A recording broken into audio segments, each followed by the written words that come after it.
Salt. It's the most ordinary thing on your table today, but in colonial India, it became a weapon of control, oppression, and humiliation. Imagine being told that something essential to life itself, something your ancestors had harvested for thousands of years, was suddenly illegal to produce unless you paid a foreign empire for the privilege. That was the reality for millions of Indians under British rule. For centuries, salt in India wasn't just food seasoning. It was life. It was medicine, and it was culture. Ancient texts in Ayurveda praised salt for its healing properties. Entire communities along the coast and in salt-rich regions lived off harvesting it naturally from the sea or from saline soils. Villages celebrated the harvest, and caravans carried Indian salt across trade routes stretching deep into Asia. Salt wasn't just a product, it was a right, a connection to the earth, and a reminder that nature gave freely what humans needed to survive. But when the British East India Company extended its grip over India in the 18th and 19th centuries, they didn't just want control of land, crops, and trade. They wanted to dominate life itself.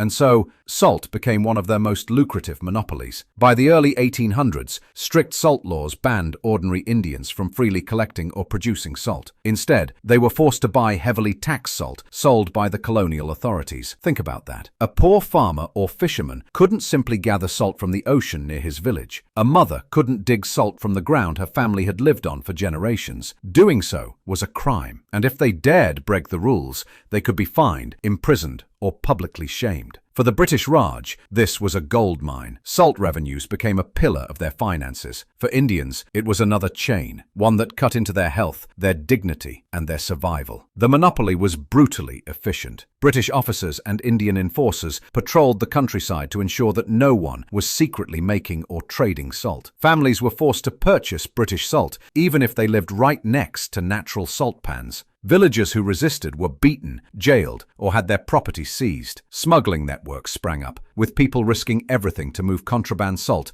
along dusty backroads. To understand the cruelty of Britain's salt monopoly in India, you have to see how deeply it penetrated everyday life. Salt wasn't a luxury item, it was a necessity. Without it, bodies couldn't retain water. Without it, food spoiled faster. Without it, the poorest laborers who sweated under the scorching Indian sun couldn't survive. Yet the very thing they needed to live was turned into a tool of exploitation. The system worked like this. Salt production was strictly controlled by colonial law. Vast natural salt fields that had sustained villages for generations were fenced off or taxed into oblivion. In Bengal, Odisha, and along India's long coastline, locals were forbidden from boiling seawater or harvesting natural deposits. Instead, the British produced salt under their monopoly and sold it back at inflated prices, collecting taxes that often doubled or tripled the cost. For the colonial administration, this tax revenue was indispensable. For the people, it was devastating. Families that once produced their own salt were now forced to buy it from the very rulers who had stolen it from them. In villages where wages were already meager, entire days' earnings could disappear just to buy enough salt for cooking. And when poor families couldn't afford the official salt, they risked their freedom trying to get it illegally. Smuggling became an act of survival. Men and women carried sacks of contraband salt across fields and rivers, pursued by colonial guards. If caught, they could be imprisoned or fined more than they could ever pay. Brutality was common. There are accounts of villagers beaten or publicly humiliated for something as small as boiling a pot of seawater. The British wanted more than compliance. They wanted fear. The cruelty extended to India's poorest castes and communities. Those who labored hardest under the sun, like farmers and fishermen, needed salt the most. Yet they were hit hardest by the price hikes. Malnutrition became widespread, especially among children. Diseases linked to salt deficiency, like goiter, spread in rural areas. It wasn't just an economic policy. It was a public health disaster engineered for profit. And with each passing year, resentment grew. Salt became a symbol of oppression. Every grain sold at the colonial market was a reminder that universality mattered. Because while colonial taxes on land or trade hit different groups unevenly, the salt monopoly hit everyone. Rich or poor, Hindu or Muslim, urban or rural, every Indian had to eat, and every Indian had to pay. It was this shared suffering that would eventually turn salt into the perfect rallying point for resistance. The British never saw it coming. They thought they had created a perfect system of control, but in reality, they had created a pressure cooker, one that was ready to explode. By the early 20th century, the salt monopoly had become more than an economic burden. It had become a national wound. Generations of Indians had grown up under the shadow of this system, paying too much for a substance that was theirs by birthright. Every family that rationed salt, every smuggler beaten, every child weakened by deficiency, added fuel to a growing fire of resistance. Nationalists understood its power. Leaders of the independence movement began to point to salt as a symbol of colonial greed. Pamphlets, speeches, and newspapers exposed how Britain extracted millions in taxes while leaving millions of Indians hungry. Salt wasn't abstract. It was on every table, in every meal, part of every life. The injustice was intimate and undeniable. And so, when Mohandas K. Gandhi was searching for a campaign that could unite India, he chose salt. Not railroads, not cotton, not land reform, but salt. Because salt was universal. Rich and poor alike needed it. Hindus, Muslims, Sikhs, Christians and Parsis all needed it. The salt tax didn't divide, it united. In 1930, Gandhi announced a plan that would change history, the Salt March. He declared that Indians would no longer submit to laws that denied them access to their own resources. Instead, they would walk peacefully and openly to the sea and make salt themselves. The march began in March 1930 with just 78 followers, but as Gandhi walked 240 miles from his ashram to the coastal village of Dandi, thousands joined. Farmers, workers, women, students. They walked in the blazing sun for weeks, singing and chanting as they moved. By the time they reached the Arabian Sea, the march had become a movement. On April 6th, Gandhi bent down, scooped up a handful of salty mud, and declared India's independence from the salt monopoly. It was a simple act, boiling seawater into crystals, but it carried the weight of centuries of suffering. Across India, people followed his example. Villagers boiled seawater, women sold contraband salt in markets, children carried salt in defiance of the law. The British were stunned. They arrested tens of thousands, including Gandhi himself, but the damage was done. Images of unarmed Indians beaten. The Salt March was more than protest. It was transformation. It showed the British that the Indian people were no longer passive subjects, but active agents of their destiny. In the years that followed, salt became the rallying cry for civil disobedience, sparking boycotts, strikes, and a chain of resistance that shook the empire's foundations. Britain tried to hold firm. They jailed over 60,000 people, raided villages, seized contraband